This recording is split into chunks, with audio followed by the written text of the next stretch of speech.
সরল মুনাফা। সরল মুনাফা। আমি মনে মনে চাই কি জানো, এই অঙ্ক জানি একটা সংক্ষিপ্ত প্রশ্ন আসে ইনশাআল্লাহ। বন্ধ করে 2 মার্ক। সরল মুনাফার সূত্র আছে P * R * N, PRN।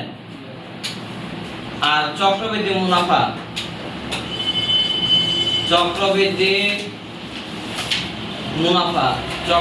মুনাফার সূত্র হচ্ছে যে ফিনান্সে যে ভবিষ্যৎ মূল্য সূত্রটা আছে না, ওইটাই P * 1 + R whole power n minus p।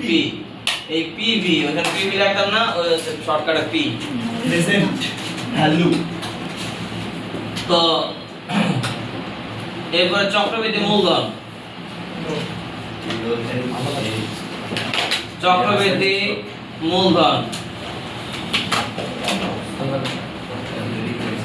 এই যে এই সূত্রটা পারলে চক্রবৃদ্ধি মূলধন হয়ে যাবে, এই সূত্রটা পারলে চক্রবৃদ্ধি মূলধন হয়ে যাবে p * 1 + r whole power n, p * 1 + r whole power n। তো এই p হচ্ছে লগা আসল, যে টাকা ব্যাংকে জমা রাখা হয় ওইটা হচ্ছে কি আসল। যে টাকা ব্যাংকে জমা রাখি, অর্থাৎ ওই কোশ্চেনের মধ্যে একটা টাকার অ্যামাউন্ট দেওয়া থাকো, ওই টাকাটা হলো p। একটা টাকার অ্যামাউন্ট দেওয়া থাকো, ওই টাকাটা হলো কি p।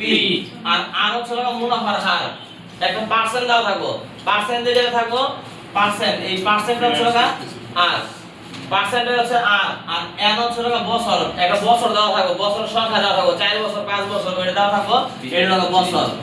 আর কোশ্চেন এই পার্সেন্ট চিহ্নটা দাও থাকো, ওইটা লগা আর এর মান, n হচ্ছে লগা বছর, বছর দেওয়া থাকো, আর বাকি থাকবে একটা টাকার অ্যামাউন্ট। এই দুটো বছরের পরে আর বাকি থাকবে ওই টাকার অ্যামাউন্ট দেওয়া থাকো, ওই টাকার অ্যামাউন্ট হচ্ছে বন্ধ করে p। একদম আল্লাহর নাম দিয়ে p বহাই দিবা, দেখবা ভগবান ভরসায় লেগে আছে। না এটা তো আমরা ফিনান্সের অঙ্ক। এটা ফিনান্সিয়াল পার্ট। তো এই অনুযায়ী এটা বসাবা, এই জায়গায় বসাতে তোমরা এটা পারো বসাতে। এইদিকেও p আছে, এখানেও n আছে, এখানেও r আছে, তাই না? তো প্রশ্ন যদি এটা আসে তাহলে এটা করে দিবা। এখন যদি